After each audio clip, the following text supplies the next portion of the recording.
Yan, good morning po. Dito tayo ngayon sa bahay.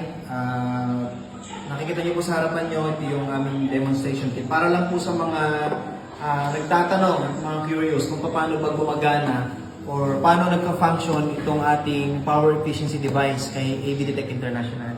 Dito po sa harapan niyo, makikita niyo yung ating demonstration kit para mas madali lang maintindihan ng mga tao, no? Para mas madaling ipaliwanag. So, representation po ito nung electrical system sa loob ng bahay natin. So, meron tayo dito na kontador, meron tayong circuit breaker, at saka yung outlet kung saan sinasaksak natin yung mga appliances natin.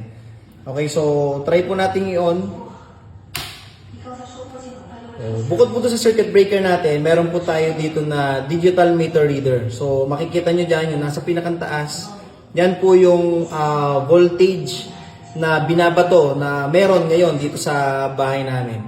And ito yung nasa gitna, yan naman yung amperes niya. Itong color green, yan naman po yung pinakang active consumption, no, ng wattage. So sa ngayon naka-zero siya kasi wala pa namang naka-on tayo na appliances, wala pa tayong sinasaksak. Okay? So try po natin dito na mag-open or mag-on nitong 60 wattage or 60 watts na bumbilya. So on po natin. Makikita niyo po dito yung active consumption niya. Ito po ay 60 watts. So, supposedly ay 60 po siya. So, tama naman po yung nare-read niya. Nangyayari lang na nagka-fluctuate yan kasi yung kuryente is normal na nagka-fluctuate. So, ito pong voltage kasi, kapag yan ay tumataas at bumababa, sumusunod lang yung current. So, nasa physics yun, nasa ohms law po yun na kasi may directly proportional po kasi yan. Pag tumaas ang voltahe, tataas din automatically itong current niya. So sa ngayon po, ito yung nare-read niya. Ito din yung kino-convert naman into kilowatt hour na binabayaran naman natin sa Meralco or sa mga ibang provider natin ng kuryente. Okay, so ito po yung active consumption at actual na nare-read ng ating digital meter reader nung wala pa po yung device. So ito pong device na to, itong power corrector na to, ito po ay bank capacitor. So, isa sa purpose ito, ini-eliminate niya po yung mga wastage po na kuryente. So, nire-regulate niya din yung daloy ng kuryente sa loob ng bahay natin. Try po natin isaksak sa outlet. Ito po ay pwede niyang isaksak kahit sa outlet ng bahay natin. So, lahat po ng nakasaksak na appliances sa loob ng bahay, mare-regulate niya na din. Subukan po natin isaksak. Yan, nakailaw na po yan. Nag-on. Ibig sabihin, functional na po siya. So, yung kanina from 60 watts or 61 watts, nag-reduce yung wattage into 31 watts. So, yun po yung nabawas. Ibig sabihin lang, functional po yung ating device.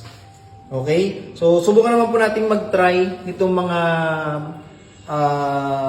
resistive appliance or resistive load appliance. Kasi ano naman natin, kagaya po nitong mga electric kettle, kagaya po nitong plancha, ito yung mga matalakas ang wattage or malalakas magkonsumo ng kuryente. Kasi ito yung mga heating element. Kaya siya tinawag na resistive appliance. Ang operation kasi nito, kinukontra niya yung daloy ng kuryente para mag-convert into electrical energy na siya naman mag-emit ng init or ng heat. No? So, yun yung kino-convert niya. Or sa mga ilaw, kaya kung mapansin niyo po, yung mga ilaw na mga spotlight, ang lalakas din kumonsumo ng kuryente noon. So, try natin po itong plancha, itong electric kettle. So yan, alisin po muna natin itong device natin.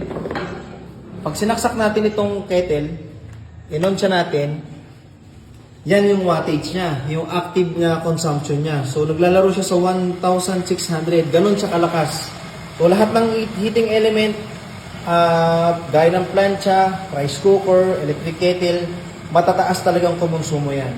So subukan po natin ilagay naman itong device, gamitan natin ng device from 1,591. Ginamitan natin ng electric kettle natin. Yan, kumukulo na electric kettle. Ginamitan natin ng device, so bumaba po siya. Yan. So, nag-automatic lang naman. Yan. So bumaba po yung ano niya, yung wattage siya ng konti lang. So, ang purpose po nitong ating specific na device na to, itong 25 microfarad na to, meron po siya, 2-in-1 siya. So, para po, ito ay dinesign para dun sa mga heating element natin, kagaya nito. na dito natin idiretso yung mga resistive load appliance natin, gaya po nito electric kettle. So, kanina kung mapapansin nyo, nasa 1,600 po yung reading niya. Pag pinadaan po natin siya dito, from 1,600, yan na lang po yung nare-read niya. So, na-reduce po yung wattage. Okay, so ang ginagawa po ng device natin, yung mga non-inverters na appliances natin, kino-convert niya into inverter. Kaya siya nakakatipid. So, side effect lang po nung device, yung pagkapatiwid ng kuryente. So, hindi po siya power saver or energy saver. Siya po ay power efficiency device. So, bank capacitor po yan. Okay, so yun po yung ating And last po, papakita ko din sa inyo itong electric fan. Okay, saksak po natin nang wala pa po yung device. Tayo po natin on, nakalagay po siya sa number 1. Ito po yung active consumption niya. So, naglalaro po siya sa 44, 45 watts. Okay, so pag tinaas natin, lagay natin sa number 2, mapapansin nyo tumataas din yung wattage niya. Okay, lagay natin sa number 3, tumataas din yung wattage. Okay, subukan po natin lagyan naman ng device natin. Pinaksak natin yung device natin, so nag-reduce din po. Kung mapapansin nyo po, na-reduce yung wattage niya, pero yung performance ng appliances hindi po siya nabago. Same lang. So, ganun po agad yung ating device. So, para naman po sa mga nagtatanong, approve ba yan ng Department of Energy? Yes, of course. Tayo po ay, actually, batas na po ito based po sa Republic Act 11285 or yung Energy Efficiency and Conservation Act. Hinihimok po ng gobyerno na ang paggamit ng energy efficiency device para makatipid sa paggamit ng kuryente. Kasi dito po sa Pilipinas, hindi po sapat or hindi enough ang supply na meron tayo dito sa Pilipinas. That's why yung mga ibang lugar po dito sa parte ng Pilipinas nagkakaroon ng scheduled brownout. Okay, so tayo po ay hindi kalaban ng gobyerno, hindi tayo kalaban ng Meralco, tayo po ay katulong nila. Kaya nga po tayo ay pinopromote pa ng government na kagaya ng ganitong device, gumamit kayo ng mga ganitong klase ng device, energy efficiency device or solar power para matulungan natin yung government na hindi na tayo makadagdag sa mga kailangan pang supplyan ng sobra-sobra na kuryente. Okay, so yun lang po. And last po pala, singit ko lang. Ito pong ganitong device, tinatawag natin na 25 microfarad. Ito po, kaya microfarad, yun po yung capacitance or capacity na kaya niyang i-cover. So, para po itong 25 microfarad dun sa mga nagbibil ng 3,000 and below.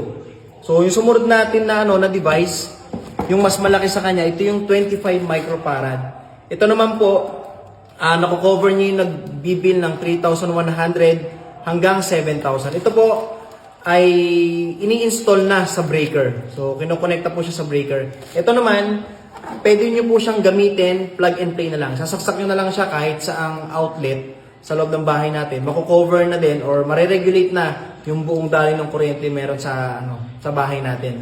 Kaya yung mga nakasaksak sa outlet natin, mga like refrigerator, TV, electric fan, speaker, covered niya din po yun. And last po, yung pinakamalaki natin na device, itong 100 microfarad, ini-install din po siya sa breaker. So ito naman po, covered niya naman yung mga nagbibil naman ng 7,100 hanggang 18,000. So pag sa mga tumaas pa doon yung consumption or yung bill nila, electricity bill nila per month, meron po tayong nire-recommend na device pa para doon.